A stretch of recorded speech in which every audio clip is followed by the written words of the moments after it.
ನಮಸ್ಕಾರಗಳು ಸ್ನೇಹಿತರ. ಜೀವನವೆಂದರೆ ಒಂದೇ ಬಣ್ಣದಲ್ಲಿ ಇರುವುದಿಲ್ಲ. ಕೆಲವು ವೇಳೆ ಅದರಲ್ಲಿ ಬಿರುಗಾಳಿ ಬೀಸುತ್ತದೆ, ಕೆಲವೊಮ್ಮೆ ಹೂವಿನ ಮಳೆಯೂ ಸುರಿಯುತ್ತದೆ. ಇವತ್ತು ನಾನು ಹೇಳಲಿರುವ ಒಂದು ಕತೆ 42 ವರ್ಷದ ವಿಧವೆಯಾದ ಒಬ್ಬ ಅಕ್ಕನ ಬದುಕಿನ ಕಥೆಯಾಗಿದೆ. ಅವಳ ಹೆಸರು ಶಾಂತ ಅಂತ. ಜೀವನದಲ್ಲಿ ಅನೇಕ ನೋವು, ಕಷ್ಟ, ಕಣ್ಣೀರನ್ನು ಕಂಡರೂ ಇವತ್ತು ಅವಳ ಮನಸ್ಸಿನಲ್ಲಿ ಒಂದು ಮಾತ್ರ ಕನಸು ಇದೆ. ಮದುವೆಯಾಗಿ ಹೊಸ ಬದುಕನ್ನು ಪ್ರಾರಂಭಿಸುವುದು ಅವರ ನಿಜವಾದ ಒಂದು ಕನಸಾಗಿದೆ ಎಂದು ಕೂಡ ತಿಳಿಸಿಕೊಟ್ಟಿದ್ದಾರೆ.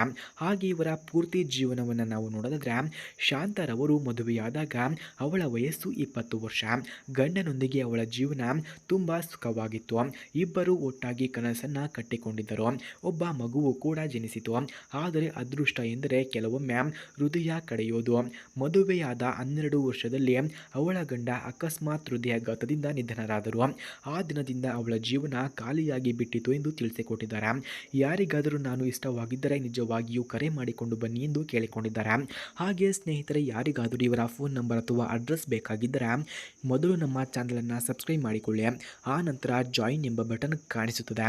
ಜಾಯಿನ್ ಬಟನ್ ಮೇಲೆ ಕ್ಲಿಕ್ ಮಾಡಿ ನಮ್ಮ ಮೆಂಬರ್ಶಿಪ್ಗೆ ಜಾಯಿನ್ ಆದವರಿಗೆ ಮಾತ್ರ ಇವರ ಫೋನ್ ನಂಬರ್ ಹಾಗೂ ಅಡ್ರೆಸ್ಸನ್ನು ಸೆಂಡ್ ಮಾಡುತ್ತೇವೆ.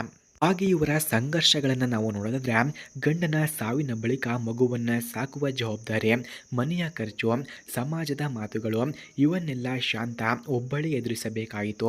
ಕೆಲವರು ಅವಳಿಗೆ ಮತ್ತೆ ಮದುವೆಯಾಗುವಂತ ಹೇಳಿದರು. ಆದರೆ ಹಲವರು ವಿಧವೆ ಮದುವೆಯಾಗೋದು ಸಮಾಜಕ್ಕೆ ಸರಿಯಲ್ಲ ಅಂತ ಹಿಂಜರಿದರು. ಈ ಮಾತುಗಳು ಅವಳ ಮನಸ್ಸುಗಳನ್ನು ಇನ್ನೂ ನೋವಿಸಿದವು ಎಂದು ಕೂಡ ತಿಳಿಸಿಕೊಟ್ಟಿದ್ದಾರೆ. ಹಾಗೆ ಇವರ ಮನಸ್ಥಿತಿಯನ್ನು ನಾವು ನೋಡೋದಾದ್ರೆ, ವರ್ಷಗಳು ಕಳೆಯುತ್ತಾ ಹೋಯಿತು. ಮಗುವು ದೊಡ್ಡದು ಕೂಡ ಆಗಿತ್ತು. ತನ್ನ ಜೀವನದಲ್ಲಿ ತೊಡಗಿಕೊಂಡ ಇಷ್ಟು ದಿನದವರೆಗೂ ಅವಳು ಕೇವಲ ತಾಯಿಯಾಗಿ ಬದುಕಿದ್ದಾಳೆ. ಆದರೆ ಇವತ್ತು ಅವಳ ಮನದಲ್ಲಿ ಒಂದು ಪ್ರಶ್ನೆ ಎದ್ದು ಬಂದಿದೆ. ನಾನು ಹೃದಯ ತುಂಬಿ ಬದುಕಲು ಸಾಧ್ಯವಿಲ್ಲವೇ? ಅದಕ್ಕಾಗಿ ನಾನು ಈ ನಿರ್ಧಾರವನ್ನು ಮಾಡಿದ್ದೇನೆಂದು ಕೂಡ ಹೇಳಿಕೊಂಡಿದ್ದಾರೆ. ಹಾಗೆ ಅವರಿಗೆ ಬೇಕಾದಂತಹ ಸಂಗಾತಿ ಈ ರೀತಿ ಇರಬೇಕಂತೆ. ಶಾಂತ ತನ್ನ ಮುಂದಿನ ಸಂಗಾತಿಯ ಬಗ್ಗೆ ಬಹಳ ಸ್ಪಷ್ಟವಾಗಿ ಹೇಳುತ್ತಾರೆ.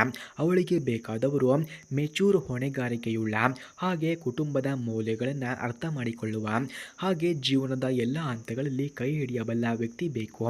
ರೂಪ, ಹಣ ಇವೆಷ್ಟೇ ಮುಖ್ಯವಲ್ಲ.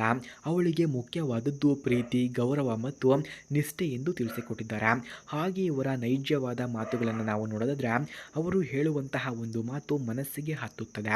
ಬಾಳಿನಲ್ಲಿ ಒಮ್ಮೆ ನಗುವ ಕಳೆದುಕೊಂಡವರು ಮತ್ತೆ ನಗಲು ಕಲಿತಾಗ ಅದೇ ಜೀವನದ ನಿಜವಾದ ಸೌಂದರ್ಯ ಎಂದು ಕೂಡ ಅವಳು ಹೇಳುತ್ತಾಳೆ. ಹಾಗೆ ಅವರ ಜೀವನದ ಗುರಿಯನ್ನು ನಾವು ನೋಡೋದಾದ್ರೆ, ಮತ್ತೆ ಮದುವೆಯಾದ ಬಳಿಕ ಸಂಗಾತಿಯೊಂದಿಗೆ ಸರಳವಾಗಿ ಸಂತೋಷದಿಂದ ಪ್ರಮಾಣ ಮಾಡುತ್ತಾ ಬಾಕಿ ಉಳಿದ ಜೀವನವನ್ನು ಹೃದಯ ತುಂಬಿ ಬದುಕಬೇಕೆಂಬುದು ಅವಳ ಕನಸಾಗಿದೆ.